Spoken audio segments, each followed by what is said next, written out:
Bonjour, merci à tous de vous être connectés sur notre premier We're in Live. Donc un concept un peu différent, un peu particulier, car aujourd'hui, pas de présentation, pas de PowerPoint, pas de démo, pas de Rex en particulier, mais on vous invite plus à une discussion qu'on va avoir avec Antoine sur le Quality Engineering, sur son parcours. Donc n'hésitez pas à participer à cette discussion, de préférence en chat. Aujourd'hui, on est plus de 100 personnes connectées, donc si on commence tous à prendre la parole, ça va être compliqué. L'événement va durer une demi-heure, donc s'il y a beaucoup de questions, on essaie de répondre à vos questions en asynchrone à la suite sur LinkedIn ou bien sur notre blog Werin. Donc n'hésitez pas à nous suivre sur ces canaux pour qu'on puisse répondre à vos questions a posteriori. Donc comme je l'ai dit, ça durera une demi-heure. On va essayer de reproduire ces événements tous les 2 mois. J'en profite pour remercier la direction de Werin qui me donne l'opportunité d'aller dans mon délire et de faire ce Werin ce live autour du Quality Engineering et de vivre ces moments-là avec vous. Donc bien sûr, ce live est enregistré, il sera disponible en replay et aussi en podcast. Et donc, on vous le partagera sur LinkedIn et sur notre blog par la suite. Donc aujourd'hui, j'ai l'immense honneur de recevoir Antoine Krasc pour ce premier live. Donc déjà, merci d'avoir accepté mon invitation. Donc si vous ne connaissez pas Antoine, Antoine est le directeur de la transformation digitale de la Redoute. Il a entre autres aussi, pour ceux qui ne le savent pas, cofondé Cerberus Testing et d'autres activités, mais c'est surtout un passionné de Quality Engineering et aujourd'hui, il va nous en parler. Il va aussi nous parler de la communauté qu'il a créée autour du Quality Engineering, QE Unit, dont le but est de partager, fédérer et acculturer sur ce sujet du Quality Engineering. Je fais d'ailleurs partie aussi de cette communauté de façon active. Donc, encore une fois, merci Antoine de participer à ce premier We're in Live. Donc, moi, je te connais plutôt bien, on se voit régulièrement. Mais est-ce que tu peux quand même te présenter en quelques mots pour que tout le monde puisse te connaître et connaître un peu ton parcours? Ouais, ça marche. Merci aussi pour l'invitation et je pense bravo à vous d'organiser ce type d'événement. Donc un groupe et toi aussi Jean-François personnellement, ça prend du temps d'organiser des événements. Donc je pense que c'est vachement bien. J'ai vu aussi que vous aviez lancé un blog là récemment. Donc ça, je trouve c'est vachement bien aussi de pouvoir contribuer dans l'écosystème. Voilà, tout ce qui est contenu prend du temps. Donc voilà, je vous remercie aussi pour ça. Personnellement, juste pour essayer de faire un peu des highlights, donc je suis basé au Portugal depuis 2015, donc ça m'empêche pas de me déplacer hors Covid. Donc voilà, ça va faire à peu près 7 ans que je suis au Portugal. Voilà, je suis plutôt dans les communautés en France et ce pays-là pour le coup. Voilà, même si la partie participation conférence est plutôt en Europe, voilà, je vais pas trop dans les autres continents. Et en termes d'expérience personnelle, en fait, moi je retiens souvent un mot, c'est l'aspect transversalité. Et je pense que c'est aussi ce qui m'a amené après à créer la QA Unit. Donc j'ai commencé à faire par du développement, donc en software, en data engineering. Après j'ai évolué vers de la gestion de projet, c'est ce que je voulais faire, voilà, organiser les projets et driver du delivery.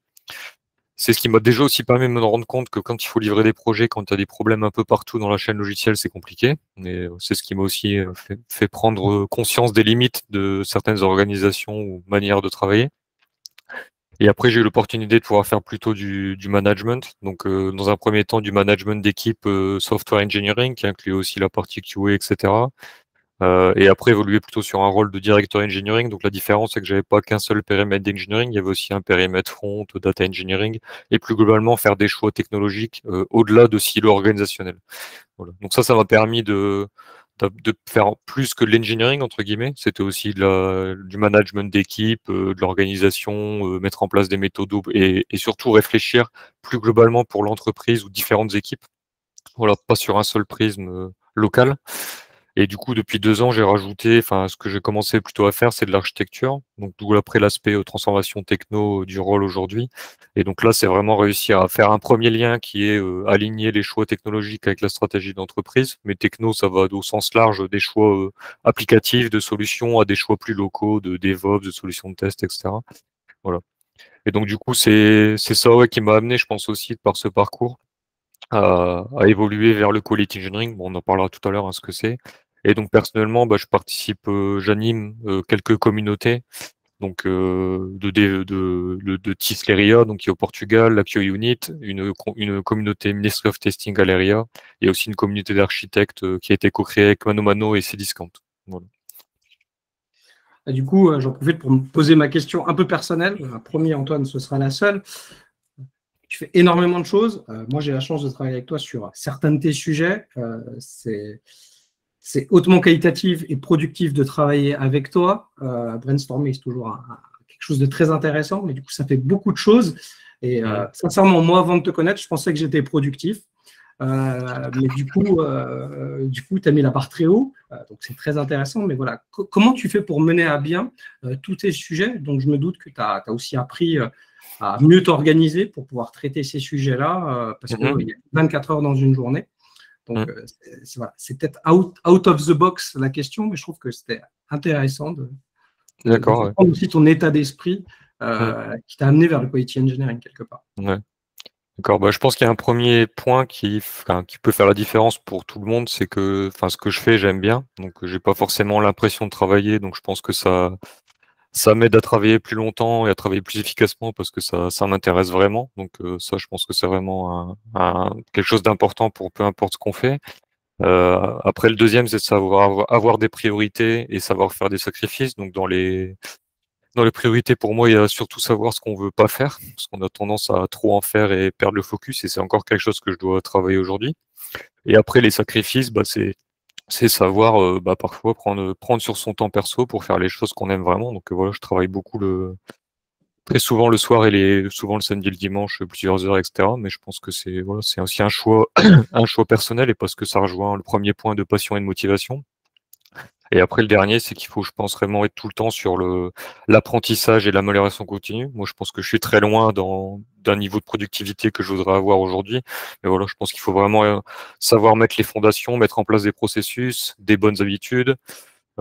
Et ça revient à l'autre sujet d'avant, de traiter les bonnes priorités et avoir du focus dans ce qu'on fait. Mais je pense que c'est vraiment l'amélioration continue personnelle. Là-dessus, voilà. Bon, quelque chose que je fais par exemple, la pratique, voilà. Ce que je fais personnellement, c'est quand je veux voir un sujet, avant d'adresser un sujet, je vais lire par exemple les 5-6 livres autour d'un thème, les articles, les blogs, pour pas faire les erreurs que tout le monde a fait, quoi. Parce que je pense que personnellement, je lis pas mal de livres, mais les livres, je pense que c'est vraiment très intéressant parce qu'on peut apprendre de 10 ans d'expérience de quelqu'un en quelques heures. Et donc, je recommande, si vous n'avez pas l'habitude, par exemple, de lire des livres, je vous recommande d'en faire une habitude journalière. Voilà. Comme je vous ai dit, c'est une machine. Mais c'est toujours intéressant d'échanger avec toi, Antoine, et de partager là-dessus. Et je reviens sur le cœur de notre sujet, qui est un peu le quality engineering démystifié. Donc, on a déjà eu cette conversation à part, oui, aussi avec d'autres personnes du QUnit qui sont aussi présents aujourd'hui. C'est qu'on a l'impression aujourd'hui qu'il y a plusieurs définitions du quality engineering et qu'il y a peut-être des fois un amalgame. Du coup, pour toi, c'est quoi le quality engineering? C'est quoi ta définition? Voilà, souvent, on peut dire que c'est juste de la QA. Moi, mon point de vue, c'est que c'est pas que ça, globalement. Mais voilà, je te laisse donner ton avis et peut-être que moi, je compléterai avec ma vision. Ouais. Okay. N'hésitez pas, vous aussi, si vous avez des questions sur ce sujet-là. C'est peut-être la question qui fâche du moment sur l'échange. Voilà. Du coup, j'ai effectivement commencé par dire ce que c'est pas. Il y a un premier point qui est ce que tu disais, donc c'est pas que de la QA ou que du test ou etc. Et c'est pas non plus que de l'engineering. Donc je pense qu'on pourrait se dire mais pourquoi on appelle ça quality engineering du coup? Mais bon, non, on y viendra après. Mais donc du coup, c'est effectivement le premier point qui est important, c'est de se dire c'est pas de la QA mais pas du test, parce qu'en fait, ce qu'on veut réussir à faire, c'est créer un écosystème où on fait de la built-in quality. Donc le premier sujet, c'est se dire, on veut pas faire du test ou de la qualité pour de la qualité. Ce qu'on veut faire, c'est le minimum d'efforts globalement pour produire du software qui apporte de la valeur pour le business. Donc, voilà. Donc si moi je devais donner une définition quality engineering, c'est tout ce qu'on fait pour délivrer de la valeur métier avec le minimum d'efforts pour pouvoir délivrer de la valeur aujourd'hui et grandir demain. Et donc ça passe aujourd'hui dans des entreprises où le software est au cœur des transformations d'entreprises et de la survie des entreprises. Ça passe par les technologies et le software. Mais la grande différence qu'on fait avec le quality engineering, c'est justement, le but, c'est de produire du software en adressant l'entièreté du système d'engineering. Donc, on adresse les méthodes, comme on en parle dans les méthodologies agiles, par exemple, mais on peut faire des choses très bien avec du Kanban sans faire des trucs agiles très compliqués. On adresse l'architecture avec les technologies en se disant est-ce que j'ai besoin des microservices ou pas? La plupart du temps, non, par exemple. On adresse le management, le leadership pour animer les équipes, driver les transformations. On aligne l'organisation avec l'architecture. Voilà, par exemple, ça sert à pas grand-chose de faire des feature teams si on a une architecture monolithique, même s'il y a plein d'organisations qui le font. Et on adresse les compétences des gens pour pouvoir collaborer sur l'entièreté de la chaîne et adresser la qualité en built-in au maximum sur la livraison de software. Et donc, du coup, il y a vraiment un changement de paradigme là-dessus qui est de se dire, enfin, la conviction qu'on a en quality engineering, c'est de se dire, je vais construire mieux à la base et peut-être de manière plus simple et plus légère, mais c'est ce qui va me permettre d'aller vite. Là où beaucoup de fois, on essaye d'aller vite en premier, puis on essaye de courir après des choses qu'on essaie de faire vite. Mais voilà, quand quelque chose n'est pas bien construit, on n'a pas les fondations, on n'arrive pas à accélérer. C'est juste la réalité. Avec moi, en complément, je dirais que la vision où on s'est croisé, c'est au moment où on arrive vers de la quality assistance, où souvent, il y a des entreprises qui vont, avant de basculer totalement vers le quality engineering, c'était ce qui se voyait de plus, cette démarche de rendre autonomes les équipes par de la qualité. Mais c'est sûr qu'on peut le faire sans une démarche de transformation du SI, de la gouvernance, du management. Voilà, on se remarque en fait qu'on va dans le quality engineering, dès qu'on bouge une des pièces, il faut bouger les autres, parce que sinon on n'arrive pas à aller où on veut aller, et ça prend plus ou moins de temps. Voilà. Donc, je ne sais pas si tu abondes ou pas, mais c'est un complément qui est en phase. Voilà. Du coup, tu parles souvent de quality at speed pour parler de quality engineering, avec ce paradigme de dire que ce n'est pas la qualité ou la vitesse, c'est que la qualité va permettre d'aller beaucoup plus vite, plusieurs fois par jour en production, j'ai envie de dire, en créant de la valeur aussi. Faut pas... Donc, est-ce que pour toi, cette notion d'aller beaucoup plus vite que les autres en production, mais bien sûr avec une autre valeur ajoutée sans altérer la qualité, pour toi, finalement, est-ce que ce n'est pas le nouveau facteur clé de succès et de croissance pour nos entreprises digitales aujourd'hui? Ouais, effectivement, on a vu dans beaucoup de reports et l'évolution de l'écosystème. Donc, on parle depuis à peu près plus de 15 ans de DevOps, où le focus initial, ça a été les équipes de dev, les opérations, automatiser des choses, essayer de livrer du software plus vite. Donc, et globalement, c'est ça qu'on a beaucoup travaillé, en essayant de mettre de la QA, des tests, etc. au milieu de ça. On a vu aussi donc ce paradigme DevOps évoluer avec plein de buzzwords, ArchOps, BizDevOps, QAOps, machin, etc. Mais en fait, tout ça, ça démontre le fait que la plupart des pratiques veulent des cycles plus courts d'itération dans la chaîne logicielle. Par contre, ce qu'on voit, c'est que le fait de devoir aller que vite, en fait, on génère de la dette technique. Et le problème de la dette technique, c'est que ça génère des problèmes à court et moyen terme. Donc des problèmes à court terme, quand on parle du quality at speed, du coup la qualité, s'il y a beaucoup d'attributs de qualité. Si vous cherchez dans Google quality requirement, vous verrez des arbres avec 8, 9, 10 étoiles, où on vous parle de performance, d'usabilité, de portabilité, etc. Et ces requirements font qu'avancer. Et aujourd'hui, par exemple, si vous regardez, prenez n'importe quelle application sur Google Store, Apple Store, etc. Si l'application elle met plus de 3 secondes à charger, vous l'utilisez plus. Et donc en fait, le sujet, c'est que si vous voulez juste livrer vite en fait des changements très mal faits qui en fait, vous avez aucune garantie d'utilisabilité du changement, vous savez pas mesurer la perf, ou il y a pas de la perf et pas au niveau, c'est juste vous allez perdre les utilisateurs. Et ça, c'est qu'un seul des requirements. Parce que voilà, je parlais là de performance, readability, c'est la même chose avec la sécurité. Et donc en fait, on se rend compte que les entreprises, si elles veulent offrir une valeur aux utilisateurs qui vont rester sur la plateforme, ils sont obligés d'adresser la qualité. Donc en fait, c'est plus quelque chose d'optionnel, là où avant, on considérait la qualité comme optionnelle en disant livrez déjà les fonctionnalités tant bien que mal comme vous pouvez. Et puis, on verra un peu plus tard pour rajouter la qualité, etc. Donc, je pense que c'est ça le vrai changement de paradigme, c'est ce paradigme de quality at speed. Donc, le sujet, on parle souvent d'Amazon. Amazon, c'est ceux qui arrivent à équilibrer ça, comme les autres gros, Airbnb, les Spotify, etc. Donc, ils arrivent en fait à se dire, ils ont des idées à peu près définies sur ce qu'ils veulent tester en termes de software, d'idées de business. D'ailleurs, c'est pas de software, c'est je pense que les clients aimeraient ça. Et en fait, ils arrivent très vite à faire des cycles d'itération qui leur permettent de valider ou non leurs hypothèses avec avec une très bonne performance et des enjeux de qualité qui sont au rendez-vous et qui leur permettent de dire oui ou non, je développe cette idée. Et une fois qu'ils la développent, avec la technologie, comme ils ont Cloud Native, Scalab, machin, etc., ils arrivent très vite à adopter un grand nombre d'utilisateurs. Et je pense que c'est vraiment ça aujourd'hui que les entreprises doivent réussir à réconcilier. C'est comme ceux qui étaient là à JFTL, donc la keynote d'Yves Cazot, il parlait de voilà, les entreprises, elles devraient, dans la transformation digitale, devraient concilier deux boucles. La boucle des clients au code, donc il y a déjà j'ai des idées, qu'est-ce que je veux coder, et du code au client. Et donc c'est la chaîne d'après qui est vraiment celle aussi du quality engineering, qui est une fois que j'ai défini ce que je dois faire, je dois réussir à la valider l'hypothèse très rapidement avec les clients. Et je pense que c'est vraiment ce que les entreprises doivent réussir à faire aujourd'hui.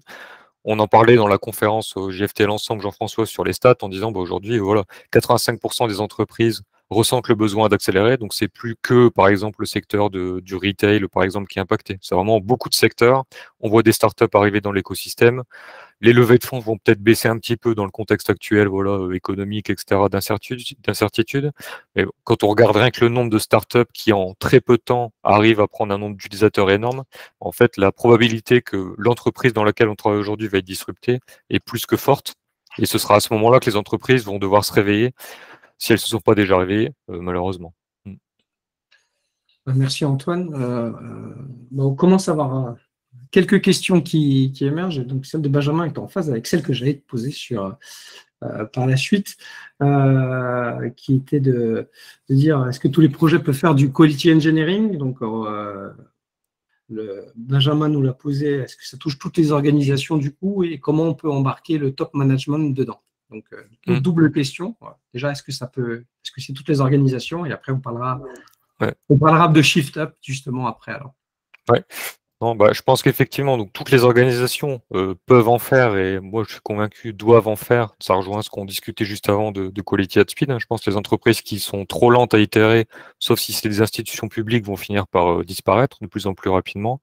Après, il y a quand même une question de degré à voir. Je pense qu'il y a est-ce que toute l'organisation doit en faire? La cible, oui. En transition, non, parce qu'en fait, on n'a pas les moyens d'y arriver quand on démarre à un niveau de maturité très bas.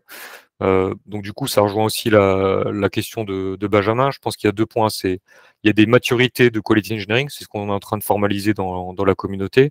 Donc par exemple, je pense qu'il y a des gens peut-être qui se disent ah oui, quality engineering, c'est forcément faire du microservice, du cloud native de super développé, des trucs complètement automatiques, etc. Oui, à un niveau de maturité très élevé pour un très petit nombre d'acteurs qui ont une taille qui est rarement la taille de l'entreprise aujourd'hui pour la plupart. Donc on peut faire du quality engineering à une plus petite échelle et ça peut passer par faire des choix plus simples.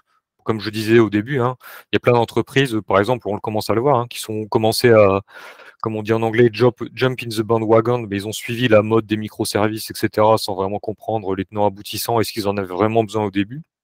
Et ils commencent à faire demi-tour pour se dire, non, en fait, nous, on avait besoin, c'était un modular monolithe, c'est plus simple à livrer, c'est plus simple à tester. Et en fait, au lieu d'avoir 50 technos, parce que c'est cool d'avoir un tech radar où les développeurs font ce qu'ils veulent, j'ai plutôt intérêt à rationaliser mes technologies back-office, front-office et data sur quelques technologies. Et ça, c'est un exemple, par exemple, de faire du quality engineering qui, en fait, permet à l'entreprise d'accélérer déjà et de faire des cycles d'itération beaucoup plus rapides, là où on pourrait croire qu'en fait, faire des microservices, c'est ce qui allait permettre d'accélérer. En fait, pas du tout. Donc ça, c'est le premier point. Et après, le deuxième, donc sur toute l'organisation, je pense que c'est l'enjeu du quality engineering, c'est réussir graduellement à se déployer dans l'ensemble de l'organisation. Donc du coup, pour embarquer, qui est-ce qu'il faut embarquer dans le quality engineering? Je pense qu'en priorité, on commence par plutôt l'écosystème d'engineering et il faut bien sûr un sponsor qui doit être au moins le CTO ou le CIO. Mais la cible, c'est bien que l'entreprise comprenne que il n'y a pas de séparation entre technologie et business. Voilà, si vous regardez, j'avais fait un article il n'y a pas longtemps là, sur Zalando, mais la plupart des grosses entreprises, c'est ça. Ils cassent ce silo mental, visuel et culturel des entreprises, où par exemple on dit il y a les équipes business qui définissent ce qu'on va faire, etc. Et puis il y a ceux qui vont coder ce que les gens ont pensé après. Mais rien que déjà d'avoir ces silos visuels, en fait, ça crée des silos organisationnels où on est plus lent, on dit il y en a qui pensent, il y en a qui font, etc. Je pense qu'il y a vraiment un enjeu aussi de culturel et visuel de traiter ça. Et je rajouterais aussi un troisième point sur cet enjeu de quality engineering dans les organisations. Donc dans le quality engineering, on a un framework qui est MAMOS, donc qui est méthode, architecture, management, organisation et skill. Donc dans l'organisation, il y a aussi des choix très structurels à faire. Et par exemple, il y a des choix, il y a plein d'entreprises qui n'ont pas le budget et les ressources pour se dire je vais faire du quality engineering partout. Et donc en fait, il y a des choix très structurants qui doivent être remontés justement au top management, d'où le besoin de sponsor, qui est où est-ce que c'est plus pertinent, par exemple, dans l'année à venir, d'investir pour avoir, par exemple, des DevOps ingénieurs, des QA ingénieurs, etc., de bon niveau pour faire la différence avec les clients. Peut-être que ce sera pour du front-end, parce qu'il y a une nouvelle application mobile qui va faire la différence, etc. Mais ça peut être aussi sur du back-end parce qu'on veut développer des nouvelles fonctionnalités différenciantes, etc. Et donc, je pense que c'est aussi un des choix qu'il faut faire en quality engineering, c'est qu'on peut pas tout adresser tout le temps. Et donc, il y a aussi ce choix-là qui est important à faire dans la progression de la maturité de quality engineering des organisations. Juste pour compléter, merci Antoine, sur la partie convaincre le management. Oui, comme dans toute transformation, si on n'a pas de sponsor, ça va être compliqué d'aller un peu plus loin que juste un petit projet. Donc, c'est un vrai challenge. Alors, il faut savoir qu'avec Antoine et d'autres personnes de la communauté, on travaille sur des leviers. Chez Werin aussi, on travaille sur des indicateurs qui pourraient aider à convaincre. Parce que, en fait, la vraie problématique, c'est de réussir à passer le middle management qui, lui, n'a pas envie de se transformer en général et qui est le point de blocage. Et donc, réussir à convaincre que la transformation va améliorer la qualité, le business et la valeur ajoutée des produits d'une entreprise. C'est bien de le dire, mais il faut trouver des axes qui commencent à le démontrer si on veut convaincre. Donc, on n'a pas la réponse idéale aujourd'hui avec Antoine, mais on y travaille tous dans la communauté. Je pense que vous aussi, vous y travaillez sur vos axes de convaincre votre direction pour faire plus de qualité sans impacter le travail de qui que ce soit. Donc, un vrai challenge aujourd'hui. Donc, une vraie réponse de côté. Et j'en suis désolé parce que nous n'avons pas encore toutes les réponses à cette question, mais nous y travaillons dessus. On a d'autres questions, Antoine. Donc, je vais essayer de le voir. Donc, une certaine Nadia T, que tu dois connaître. Je travaille avec Antoine. Comment faire bouger les organisations pour former les profils et surtout créer de la valeur? Donc là la réponse elle peut être assez large parce que c'est effectivement mettre en place le quality engineering. Je pense qu'il y a une première partie de la question qui est comment faire bouger les organisations. Je pense que cette question-là part aussi du postulat que les entreprises du coup n'ont pas conscience du besoin de transformation, donc on continue Asie, ça va marcher, etc. Donc là normalement les techniques à disposition, c'est quand on a un peu le temps, faire prendre conscience en montrant des entreprises similaires qui ont fait faillite, où ça va pas, etc., pour dire attention, signal d'alarme, si vous continuez comme ça, en fait, on va dans le mur. Donc ça marche si la culture est assez proactive. Hein. C'est comme quand on vous dit arrêtez de fumer, mangez plus sain. Bon, il y a des gens qui le font, il y en a qui le font pas. Après, la deuxième solution, où là, elle est plutôt réactive, c'est quand les entreprises se prennent un mur. Voilà, donc ça peut être un petit mur, donc un projet qui prend 6 mois de retard, par exemple, ou 3-6 mois, ou etc. Ou ça peut être beaucoup plus grave, hein, ça peut être un incident en production qui impacte, je sais pas, 1 million de clients pour un portefeuille d'entreprise à cause de failles de qualité, de structurel du système d'engineering. Et là, suite à une crise, l'organisation fait un débrief et se dit, il faut qu'il y ait des changements profonds, etc. Et commence à se dire, il faut du quality engineering. Mais je pense que normalement, c'est les deux types de facteurs qui font que les entreprises se réveillent. Voilà, donc en espérant pour la plupart que ce soit le plus proactif possible.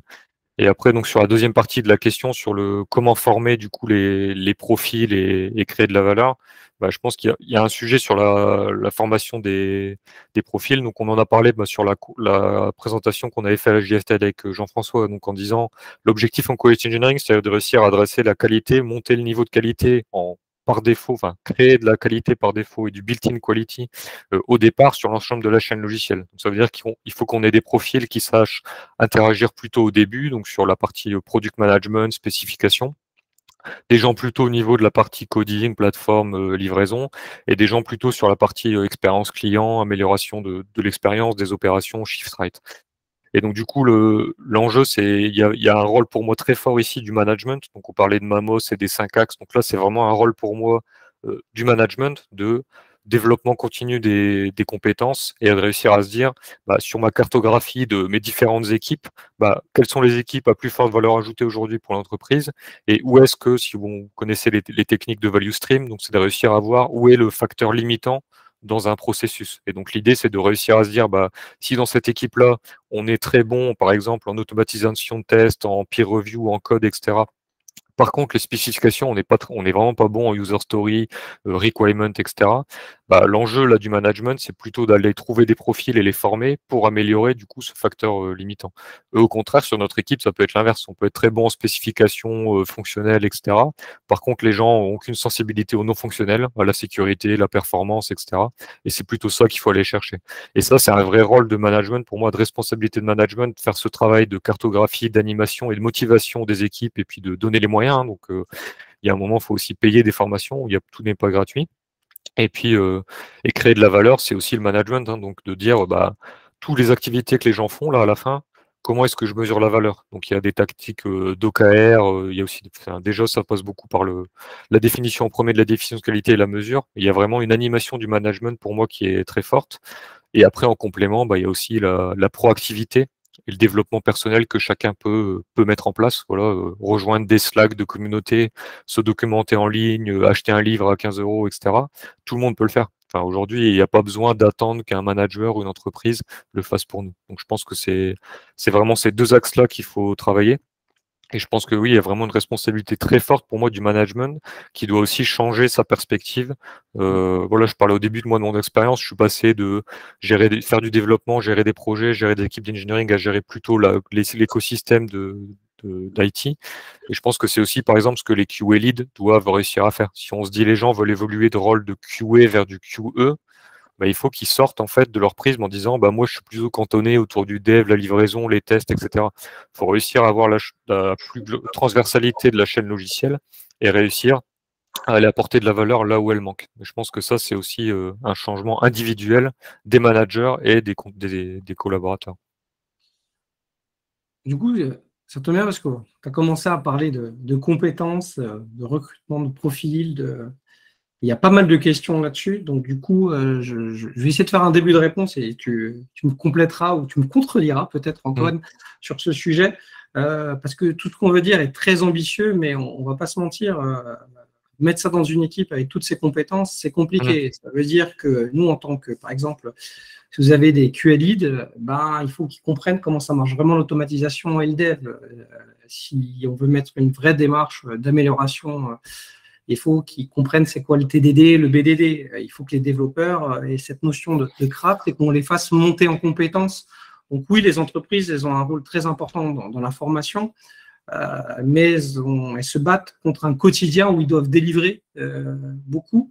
Donc oui, comme l'a dit Antoine, nous aussi, il faut qu'on prenne notre destin en main parce que c'est déjà en train de changer. Tout le monde cherche ces compétences-là. Donc, des communautés de pratique, d'échanger. Moi, j'avais régulièrement, par exemple, des communautés sur le DevOps, sur l'agilité, alors que j'étais encore test manager, parce qu'il faut apprendre à sortir de cette zone de confort, parce que on est de moins en moins dans des silos et finalement, nos rôles sont plus aussi figés et vont l'être de moins en moins. Et du coup, je vais pouvoir te rendre la main là-dessus. C'est aussi pour ça que tu as créé QUnit, parce que le but, c'était de partager et aussi qu'on fasse un acte de mentorat pour accompagner les gens vers cette démarche, cette réflexion. Et bien sûr, les entreprises sont un acteur essentiel. Ils doivent nous former avec les bonnes pratiques, les bons outils, les bonnes démarches. Mais aussi, nous aussi, on doit faire un acte de curiosité pour embrasser ce changement et pas de subir quelque part.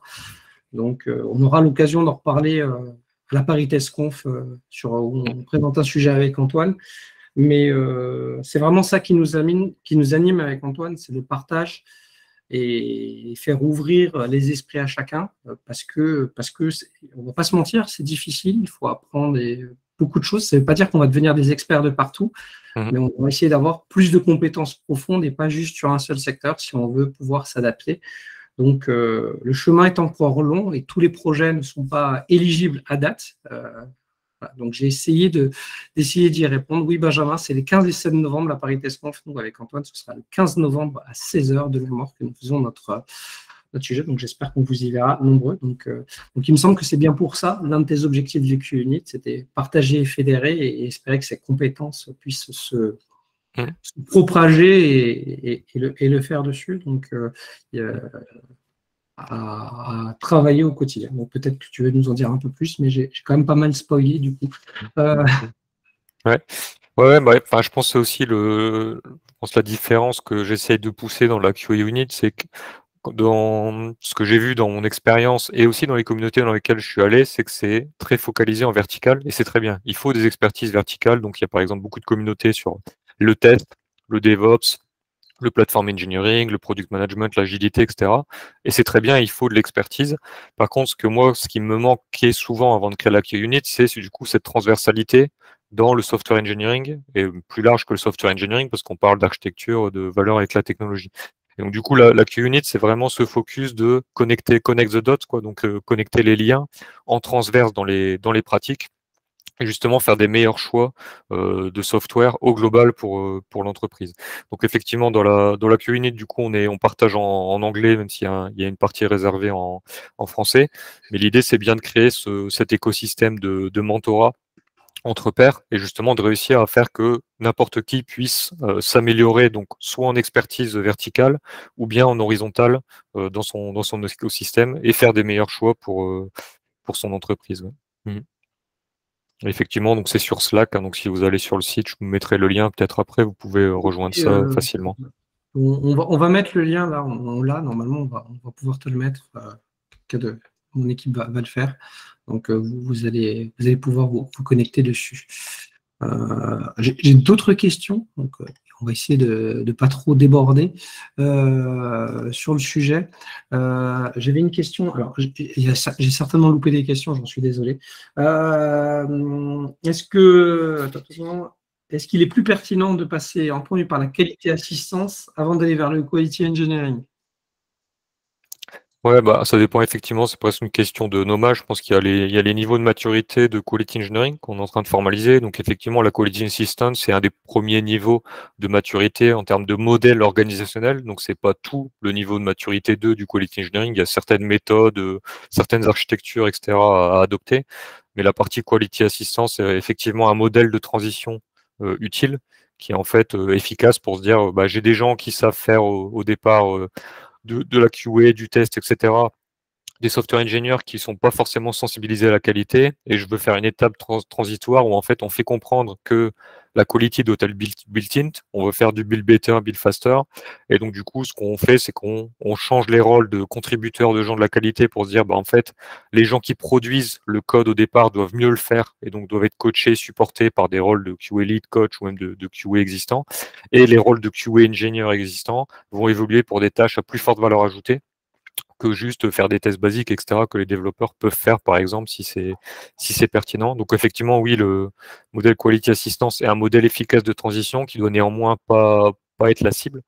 La cible, c'est bien d'avoir des unités indépendantes de Quality Engineering avec des gens relativement indépendants pour itérer avec du Quality at Speed. Il y a d'autres organisations qui passent par l'architecture, le DevOps, pour tendre vers du quality engineering, bien avant de faire du quality assistance. C'est pas forcément. On le voit souvent parce que Atlassian a énormément communiqué là-dessus, mais c'est pas toutes les organisations qui commencent par ce bout-là. Donc, une fois de plus, c'est une question de contexte et de culture d'entreprise.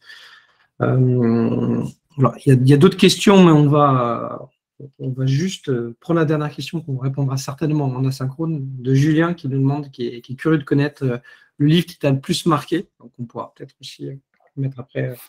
Ouais, je vais peut-être en donner deux, trois quand même, parce que je pense sinon un seul c'est difficile, mais peut-être par catégorie du coup. Je pense qu'il y en a un que je recommande qui est pas très long de tête, mais qui est intéressant sur l'aspect vision, motivation que je partageais. Donc c'est Man's Search for Meaning. Donc ça, je vous le mets dans le chat si vous voulez. C'est de Viktor Frankl. Donc celui-là est très intéressant. Donc quand vous lirez je le recommande à n'importe qui. Il est pas très cher en plus de tête. Donc il est intéressant pour l'aspect d'avoir une vision et c'est en quoi ça nous motive face aux aléas et aux difficultés. Et je pense que ça sert à tout le monde ça peut servir à tout le monde dans la vie perso et pro. Après, un que je recommande particulièrement, je pense beaucoup de gens l'ont lu, mais je pense qu'il est vraiment exemplaire sur la valeur du software et de la technologie pour le business. Donc, c'est le Phoenix Project. Donc, ça avait commencé à être vachement connu, mais je pense qu'il y a beaucoup d'entreprises qui font encore beaucoup de choses, de mauvaises choses qui sont décrites dans ce livre. Et je pense qu'il exemplifie vraiment l'aspect, un moment qui est très marquant, c'est quand la personne apprend sur les projets. Enfin, elle arrive dans l'entreprise et puis rien ne va, etc. Ils sont vraiment dans la mouise. Et ben, ce qu'ils font en premier, c'est arrêter tous les projets. Et ils repartent avec le minimum de projets à valeur ajoutée. Et je pense que je voyais une question passer sur le ROI, mais je pense qu'il y a beaucoup d'entreprises aujourd'hui, si on mesurait le waste, enfin le gaspillage qu'ils font en investissement de software, ils investiraient plus vite en quality engineering. Et après, j'en avais un troisième en tête, oui, qui peut être intéressant. On parlait d'aspect productivité, etc. Donc, je pense que c'est 12 Successful, 12 Habits of Successful People, je crois. Enfin, c'est celui qui est connu, l'habit. Je crois que c'est à peu près ça le titre. De toute façon, si vous cherchez, vous le trouverez sur n'importe quel site qui a des livres ou en librairie. Mais voilà, c'est de Stephen R. Covey. Et celui-là, je vous le recommande. Et voilà, si vous arrivez en continu à vous faire un check et à développer ces 12 habits, justement, je pense que c'est un bon chemin vers la productivité personnelle et interpersonnelle. On vous mettra tout ça dans un post LinkedIn, comme ça, avec les liens Amazon, si vous voulez, comme ça, il n'y aura plus qu'à commander. Bon, on n'en tire aucun profit, bien sûr. Du coup, on est en train de dépasser le créneau, et le but, c'est de faire court, qu'on ne prenne pas trop de bande passante. On est sollicité sur beaucoup d'événements. Donc, moi, je tiens tous à vous remercier pour votre présence. Aujourd'hui, on est monté à près de 120 personnes, donc merci pour la confiance. Merci Antoine pour la qualité de l'échange. Merci pour vos questions. Il y a certainement certaines questions auxquelles on n'a pas répondu en direct et j'en suis désolé. Donc, essayez de soit vous contacter en direct, soit de répondre a posteriori sur les réseaux sociaux, sur LinkedIn. Et donc, encore un grand merci. Donc, n'hésitez pas à suivre Antoine et moi-même sur LinkedIn. De telle manière, si vous avez des questions, on puisse y répondre. À suivre, bien sûr, Wearing Group qui me permet de faire ce live. Et comme ça, on va pouvoir vous partager le replay et le podcast que j'espère que vous partagerez massivement par la suite. Et bien sûr, je vous encourage à vous connecter au Slack de QUnit, dont j'ai mis le lien et qu'on vous a remis dessus. Donc, merci encore. Et je vous dis à très bientôt dans notre prochain live avec un prochain invité. Merci et à bientôt.